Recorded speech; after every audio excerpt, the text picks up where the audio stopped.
Well, looking at some of the figures, in the last 10 years, 22 people have been killed by dogs. More than half of those were children.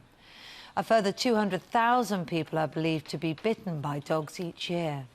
In the last year, more than 1,000 hospital admissions for children under 9 who'd been seriously injured by dog bites. We're joined now by animal behaviourist Dr Roger Mugford and his very well-behaved dog, Bouncer. Very good morning to you. Good morning. But I expect that many families think that their dog is very well-behaved, but perhaps is there something about an interaction with children that can be, you know, clearly in this case fatal, but in other cases problematic? Incidents involving newborn children are very, very rare. I can think of only 3 incidents in my lifetime, and regrettably this one occurred over the weekend. It's usually when children are toddling. When they get around, they can compete with the dog for his bone or food, or the dog in some way feels threatened. Infringe on the territory, if you like. Yeah. And the child is too young to have formed an established bond through, well, usually treats, because babies are a great source of food that they spill onto the floor.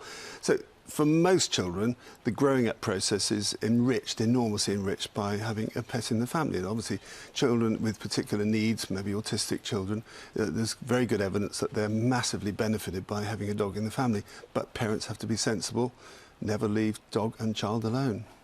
So what is the best way to approach it then? First of all, looking at the newborn.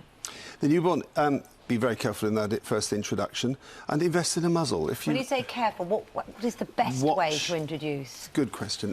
Watch very carefully for signs of anxiety. I mean, dogs in the dogs. You know, the dog is look away, can't bear to look at the child, and doesn't join in the reunion of mother coming home from hospital with the new baby. The dog is clearly put out by this new arrival. Right. Now, that will be very unusual. Most dogs are, you've come home. Oh, and what's that you've got in your hands? Right. And there isn't a threat. Yeah. But you know, particular dogs, boisterous, poorly trained, poorly socialised dogs, could present a risk. So preliminary training to sit, stay, down, do what Bouncer's doing for the beginning of an interaction with a child, a vulnerable child, is a must. But I would emphasise get professional help. If at all worried, you can't take that risk with your child. And there are lots of people out there, well-trained, behaviourists, psychologists like myself, who are there to help. And you mentioned the muzzle. Yeah, Bounce here. Bounce, come on. We'll be very happy to have his muzzle put on him. And muzzles nowadays are treat-friendly, so they can be offered food through them. So having a muzzle is, of course, a privilege and a pleasure, and not a punishment.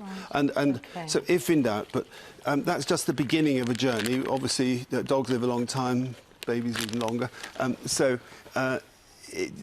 Parents have to be constantly on the lookout.